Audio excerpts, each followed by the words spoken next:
प्रार्थना करेंगे। गुरुर्ब्रह्मा गुरुर्विष्णु गुरुर्देवो महेश्वरा गुरुर्साक्षात् परब्रह्म तस्मै श्री गुरवे नमः। तस्मै श्री गुरवे नमः। ओम शांति शांति शांति।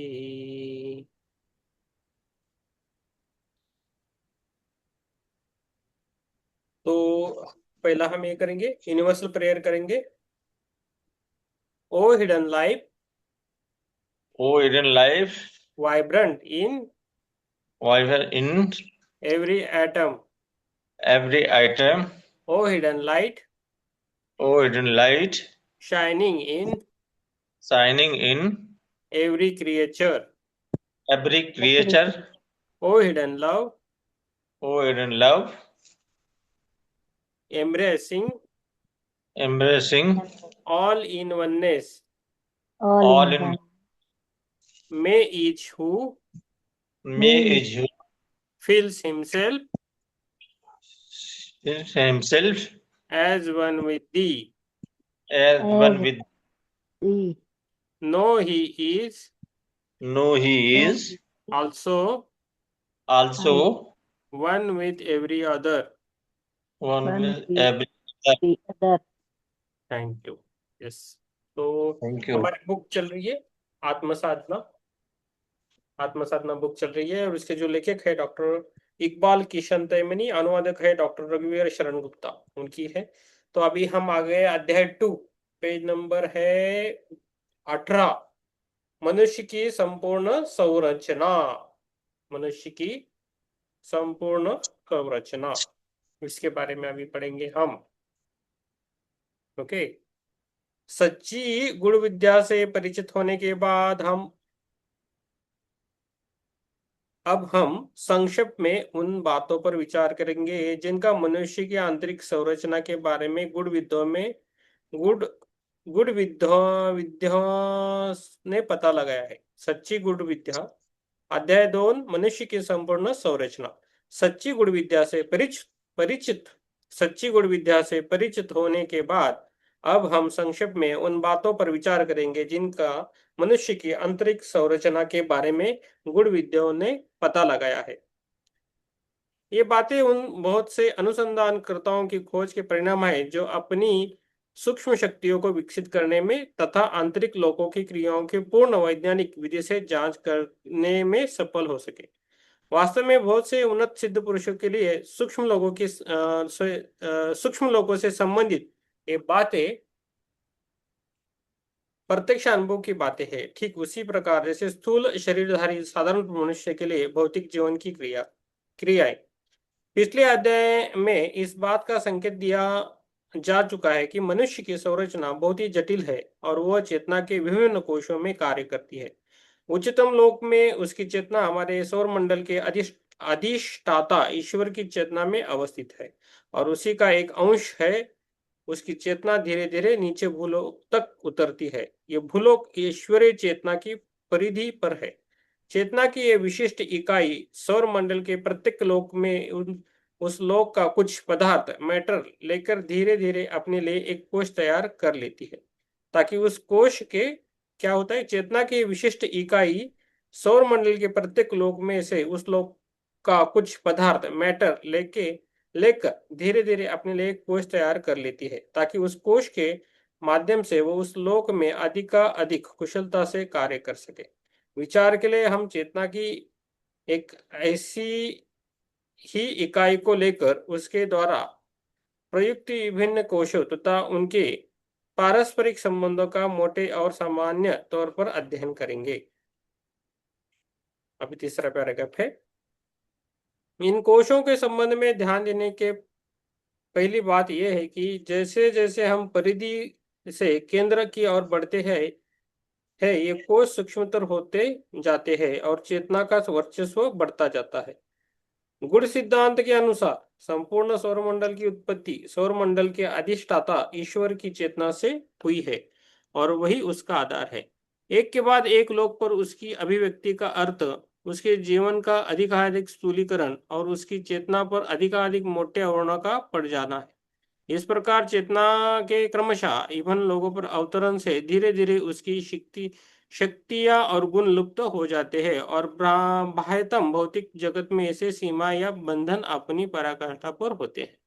इससे ये स्पष्ट हो जाता है कि जब चेतना अंतर्मुखी हो जाती है, जैसा कि योगाभ्यास में होता है, और अवतरण की वह प्रक्रिया उलट जाती है तो ये सीमाएं भी क्रमशः समाप्त होने लगती है और चेतना अधिकाधिक स्वतंत्रता के लिए कार्य करने में समर्थ हो जाती है। अंतर्मुखी होने की प्रक्रिया उसे दिव्य चेतना के असीम और उन्मुक्त सौंदर्य के अधिकाधिक निकट ले आती है। एक लोक से दूसरे लोक में अपनी चेतना केंद्र हो जाने पर तथा समग्र चेतना के अधिस्त्रोत्र के निकट पहुंचने पर प्रत्येक योगी सीमाओं की समाप्ति और आवरणों के लिए क्षीण होने का अनुभव करता है। फिर से पढ़ता हूँ। एक लोक,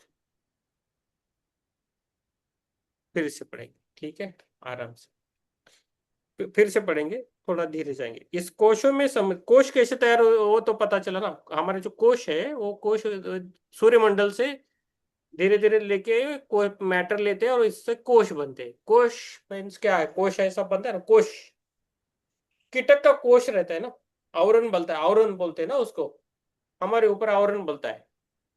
जो मुझे अंडरस्टैंडिंग है वो बोल रहा हूँ, कोश बनते हैं, है ना। जैसा अंडा कैसा रहता है, अंडा रहता है ना, अंडा गोल, तो उसमें कोई है तो एक कोश बनता है ना, वो उसको कोश बन सकते हैं। अभी एक पिक्चर है ना, पीछे एक पिक्चर है, देख लीजिए, उसका एक पिक्चर है, उसमें दिखाई दे। नहीं, हम आगे चले क्या एक्चुअली? नहीं, हो गया है ना ये, हाँ। तो ये कोश बनता है, देखो पेज नंबर 9 पे मानव करके है, उधर ना कोश बनता है, ऐसा गोल सर्कल। वो कोश के बारे में बोल रहे हैं संदीप जी, ठीक है। ऑरा बनता है, ऑरा। और बनता है, और सर्कल मैं बनता है, सर्कल सर्कल। पूछने वाला सर्कल एक, हाँ जी, हमारी राम बॉडी प्रसाद का जी को, सर्कल। हाँ, राम प्रसाद जी को समझ में नहीं आ रहा है, तो हम आ गए। आ गए क्या? आप देख रहे तो हमें समझ में नहीं आ रहा कि आपको समझ में आए कि नहीं। Yes yes. आभा मंडल भी बोल सकते हैं ना सर? हाँ आभा भी बोल सकते हैं, आभा हाँ, आभा मंडल। भी बोल, आभा। आभा आभा एक ही मंडल। है, वैसे हमारे 7 शरीर है ना, तो वह है। हाँ कृपया हमें गलत फहमी मत लीजिए, आराम से बात कीजिए, हमारा ये फैमिली जैसा है, ठीक है। राम प्रसाद जी, आप पुलिस है, हम डरते हैं थोड़ा आपसे। अक्सर क्या बात।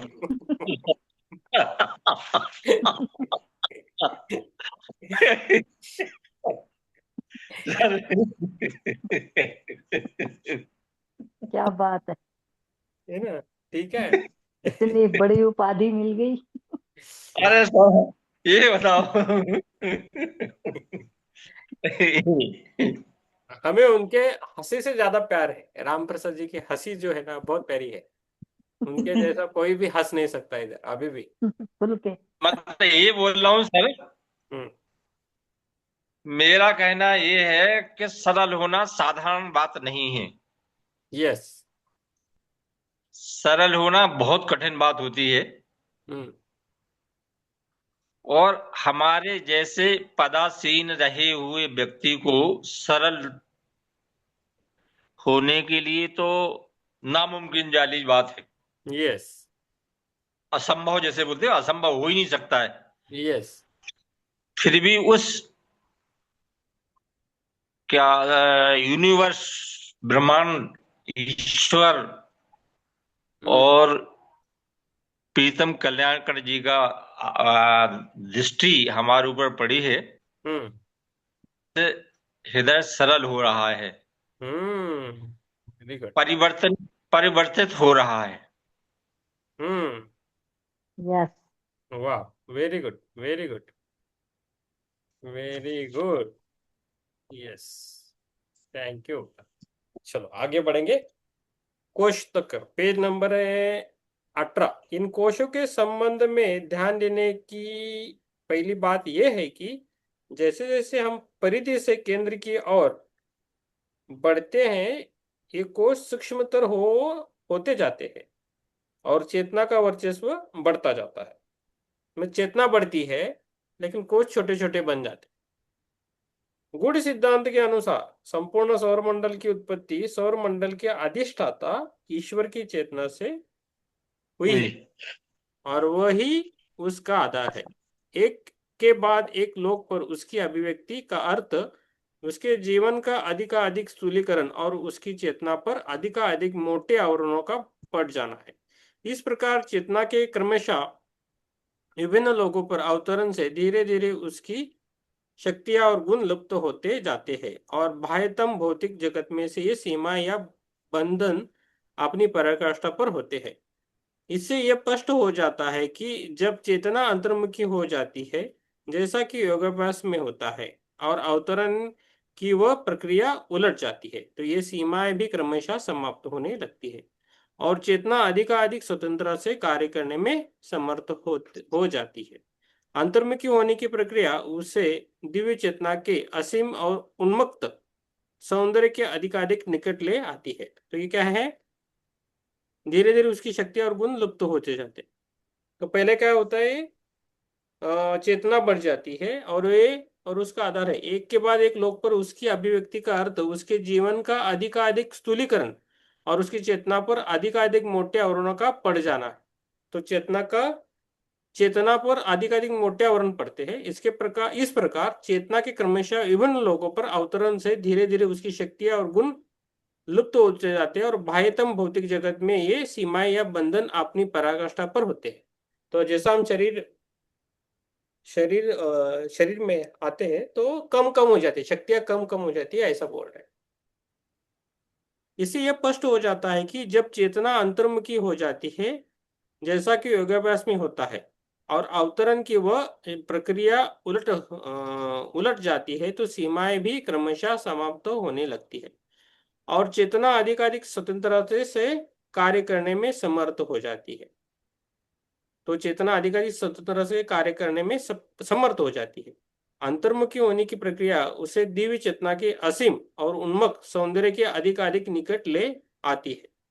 एक लोक से दूसरे लोक, ओके, एक लोक से दूसरे लोक में अपने चेतना केंद्र हो जाने पर तथा समग्र चेतना के आदि सूत्र के निकट पहुंचने पर प्रत्येक योगी सीमाओं की समाप्ति और आवरणों के क्षीण होने का अनुभव करता है। तो सबको होता है। जैसा शाम को हम एनर्जी डाउन होती है ना, सुबह फ्रेश रहते हैं, शाम को डाउन होती है। वैसे जैसा एक लोग के दूसरे लोग में अपनी चेतना केंद्र हो जाने पर तथा समग्र चेतना के आदि सूत्र के निकट पहुंचने पर प्रत्येक योगी सीमाओं की समाप्ति और आवरणों की क्षीण होने का अनुभव होता है। तो इधर वो पिक्चर है ना, वो पिक्चर हमें याद रखना है थोड़ा। इधर क्या है, आदि मीन्स ओम है ना, सूर्यमंडल तक। उधर पहला मानव है, मानव से लेकर जो स्तर है ना अलग अलग, तो इसमें क्या है, स्थूल है, वासनामय, मनोमय है, बौद्धिक है, आत्मिक है, अनुपादिक है। तो ये है ना, तो वो स्तर में हमने जैसे जैसे आगे जाए तो हमारी शक्ति क्षीण होने जाती है, ऐसा बोल रहा है। तो एक कंसेप्ट क्लियर हो रहा है ना। तो हम बोल देते कि शक्ति ज्यादा हो जाएगी, तो शक्ति कम होती जाती है, वैसे उधर जाते चेतना अंतर्मुखी हो जाती है।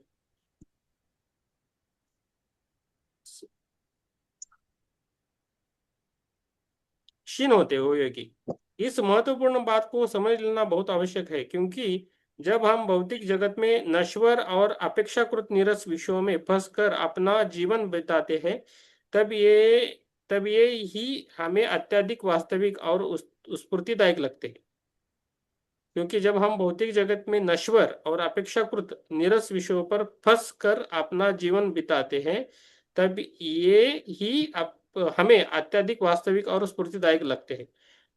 तो उच्च लोगों की वास्तविकताएं हमें अस्पष्ट और असत्य सी लगती है और इसलिए उनके प्रति हमारा कोई आकर्षण भी नहीं होता। तो इसलिए ना, जो श्रीमंत लोग हैं ना, रिच पर्सन है, श्रीमंत लोग है, सब कुछ घर में मिलता है, खाना पीना, तो इन चीजों में वो आते नहीं। देख लो, आप कितना भी बुलाओ नहीं आएंगे, उनके पास सब कुछ रहता है तो वो नहीं आएंगे। लेकिन किसी को क्या ठोकर पड़ी है, तकलीफ है, कुछ प्रॉब्लम है, तो वो इधर मुड़ जाता है। तो वो होता है ऐसा, ऐसा है। हम भौतिक जगत से अपना संबंध तोड़ने में डरते हैं। हमें डर लगता है कि हमें उसके क्षणिक सुखों से वंचित हो जाए। हमें ये भान ही नहीं होता कि भौतिक जगत तो सारे लोगों में सबसे कम प्रकाश स्फूर्ति वाला लोक है, और इसका जीवन तो उच्च लोगों में आत्मा के कल्पांतित सौंदर्य का विकृत और धुंधला सा प्रतिबिंब मात्र है। तो हमारी ऊर्जा भी कम है, और ऐसा बोल रहे हैं सब कुछ कम रहता है हमारे इधर। तो जैसे हमारी ऊर्जा बढ़ानी है तो ध्यान करने से हमारी ऊर्जा बढ़ने लगती है, ऐसा बोल रहे हैं। तो पेज नंबर 19 है। इन कोशों के, तो पीछे पीछे जो चित्र है ना उसमें हमें दिखाया है, पीछे एक चित्र है, चित्र 2 है। उसमें सामान्य भौतिक जीवन है, मृत्यु के तुरंत बाद क्या होता है, स्वर्गलोक जीवन, उच्च मनो का लोकों पर समाधि, बुद्धि लोक पर समाधि में अंतिम लोक पर समाधि, चित्र 2। स्थूल में क्या आता है, सामान्य भौतिक जीवन है, उच्च मनो में, स्थूल में ये रहते हैं बुद्धि लोक पर समाधि में, आत्मिक लोक पर समाधि में, उच्च मनो के लोक है। वासना में क्या है, सामान्य भौतिक जीवन भी रहता है, मृत्यु के तुरंत बाद भी रहता है। ओके, तो ये टेबल है ऐसा, आप जब बुक आएगा ना तो आपको समझ में आएगा, ऐसा एक टेबल है, दिख रहा है। हाँ जी। हाँ, तो इसमें अलग अलग लिखा है उन्होंने कैसा होता है ये सब, ये है। तो जब बुक आएगी मैम आपको पहले से पढ़ना, फिर से आप पढ़ के रखिए, ये बहुत हाँ अच्छी बुक है, ये आत्म साधना की बुक है। इन कोशों के संबंध में हमें दूसरी बात यह समझनी है कि कोशों की इतनी संख्या तथा उनके माध्यम से अभिव्यक्ति के स्वरूप में महान अंतर होते हुए भी उन सब में कार्य करने वाली चेतना एक ही है, और वह दिव्य चेतना की एक किरण है। मनुष्य और उसकी जटिल संरचना का अध्ययन करने के लिए सुविधा की दृष्टि से हम उसे विभिन्न लोगों में बांट सकते हैं, परंतु इससे यह अर्थ नहीं लगा लेना चाहिए कि उसके अंदर विभिन्न सत्ताएं कार्य कर रही है। इन कोशों के संबंध में पहले से पढ़ता हूँ। इन कोशों के संबंध में हमें दूसरी बात यह समझनी है कि कोशों की इतनी संख्या तथा उनके माध्यम से अभिव्यक्ति के स्वरूपों में महान अंतर होते हुए भी उन सब में कार्य करने वाली चेतना एक ही है, और वह दिव्य चेतना की एक ही किरण है। तो हमारे अंदर और जो आत्मिक लेवल पे जो चेतना ये एक ही है, लेकिन ताकत कम ज्यादा रहती है, पावर जो है हमें कम है, उनमें ज्यादा रहती है बस। मनुष्य और उसकी जटिल संरचना का अध्ययन करने के लिए सुविधा की दृष्टि से हम उसे विभिन्न भागों में बांट सकते हैं, परंतु इससे यह अर्थ नहीं लगा लेना चाहिए कि उसके अंदर विभिन्न सत्ताएं कार्य कर रही है। संपूर्ण कोश समय में कार्य करने वाली चेतना अविभाज्य है। किसी भी समय एक कोश में कार्यरत चेतना के केवल कुछ ही पक्ष कम या ज्यादा व्यक्त हो पाते हैं। ओके, तो इधर है ना समाधि, स्थूल वासना में, इसको भी कोश बोला जाता है, निम्न मनस, उच्च मनस, बौद्धिक। ठीक है, तो किसी भी समय एक कोश में कार्यरत चेतना की केवल कुछ ही पक्ष कम या ज्यादा व्यक्त हो पाते हैं। यह अभिव्यक्ति उस कोश के स्वरूप और उसके विकास के अनुरूप ही होती है।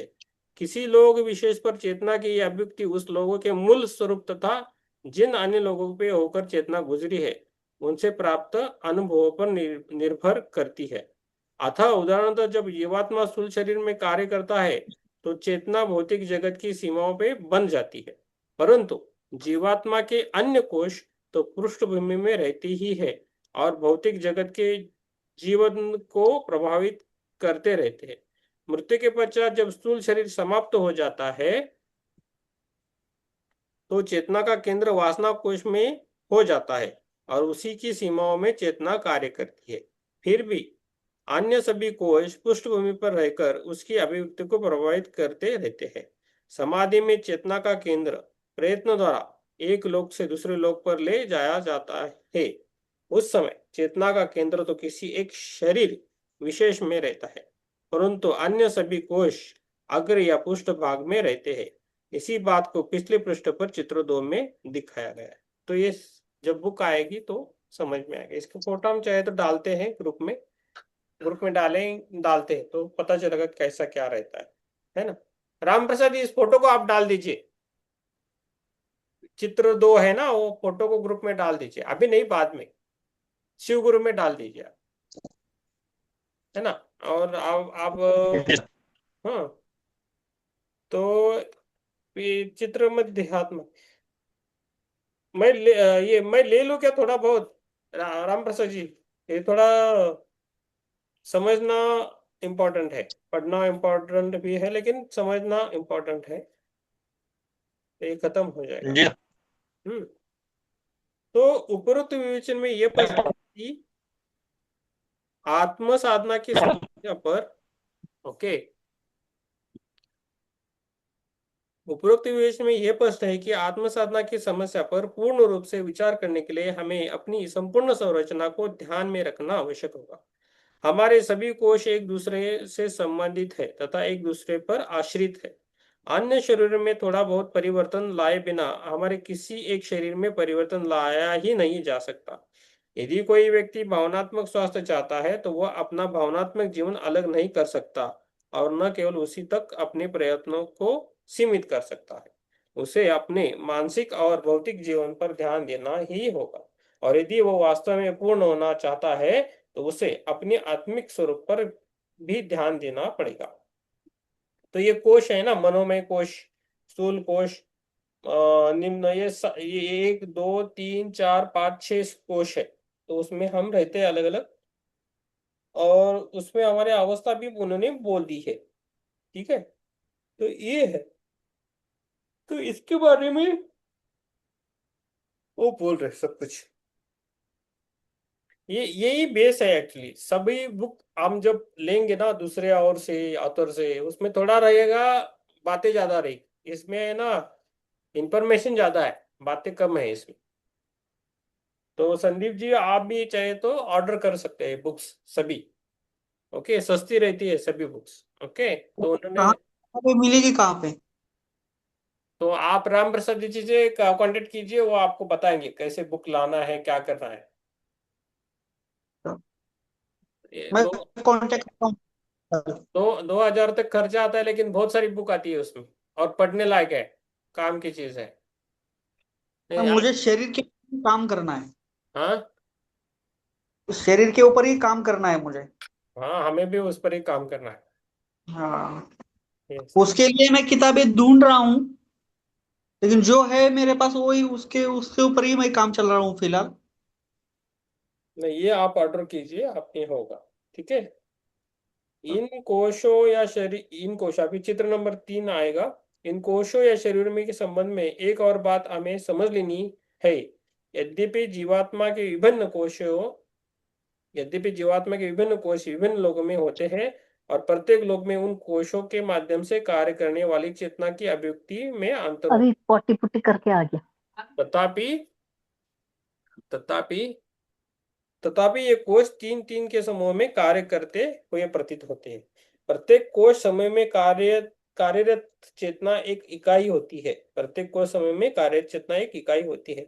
यह इकाई अभिव्यक्ति की अगली उच्च बड़ी इकाई पर आश्रित और उसका अंग होती है। इस बात को अगले पृष्ठ के चित्र में दिखाया गया है। चित्र नंबर 3 है। तो ये क्या है? देहात्मा, जीवात्मा, आत्मा और परमात्मा है। तो चित्र नंबर 3 है। तो इसमें भी वासनामय, मनोमय, बुद्धिक, आत्मिक, अनुपादक आदि ऐसा सर्कल लिखा है। तो देहात्मा किधर तक जाता है, जीवात्मा कैसा रहता है, आत्मा कैसा रहता है, ये पूरा चित्र उसमें। उसके बाद परमात्मा आता है। तो ये सब है। तो जैसे जैसे हम इस पिक्चर को डालेंगे, सिंपल वे में डालें, खाली इसी बात पर है ना बुक रहती है अलग। तो हमें ये सब कुछ मिल रहा है इसमें। ऐसा है, देखो देखो समझ में आ रहा है? ये देखो, ये मेरा पेंसिल दिखता है कि देखो, ये है देहात्मा। ये जो लाइन है देहात्मा, उसके ऊपर है ये जो है वो जीवात्मा है। ये जीवात्मा है, और उसमें ये आत्मा का ये पूरा सर्कल है ना वहाँ, और उसके बाहर जो है, इसके जो बाहर है ये है परमात्मा। ओके, तो बुक लेने से हमें समझ, एक बार समझ में आया तो ठीक है। तो कोई हमें कोई बोले बाहर ऐसा है वैसा है, तो हम बोल सकते हैं ठीक है बाबा, हमें पता है, थोड़ा बहुत पता है बोले, और छोड़ देने का उसका, है ना राम प्रसाद जी? ऐसा है। तो हमें क्या अभी मन है कि हमें ध्यान लेने का मन है। आज थोड़ा कम पढ़ेंगे, ध्यान ज्यादा करेंगे, ठीक है? हाँ, हमें पता नहीं, अंदर से लग रहा है ध्यान होना चाहिए आप आज। तो तो इधर ही हम रुकेंगे। आपको कल पढ़ने देंगे हम नहीं जा रहेगा आपको। कल परसों भी रहेगा सेशन, डोंट वरी। तो अभी ध्यान लेने का मन है तो आप बैठे आराम से। पानी चाहिए तो पानी पीने के लिए पानी लेके बैठिए आराम से। तो इस हमारा सेशन से कभी कैसा भी हो सकता है, पहले ध्यान भी होगा बाद में पढ़ाई भी होगी, ऐसा कुछ ये नहीं है, कुछ नियम नहीं है। हम जाते हैं इंट्यूशन से, बस यही हमारा है। तो आजकल ये समर बन रहा है, ये कुछ बहुत सबको बहुत सारा ये है, शरीर पे काम हो जाएगा संदीप जी। ओके, तो आप आराम से बैठना है आपको। ओके, आज का ध्यान हम रिकॉर्ड नहीं करेंगे, ठीक है। ध्यान के लिए बैठना है, आराम से बैठना है। पानी पीना है तो पानी पी के बैठिए।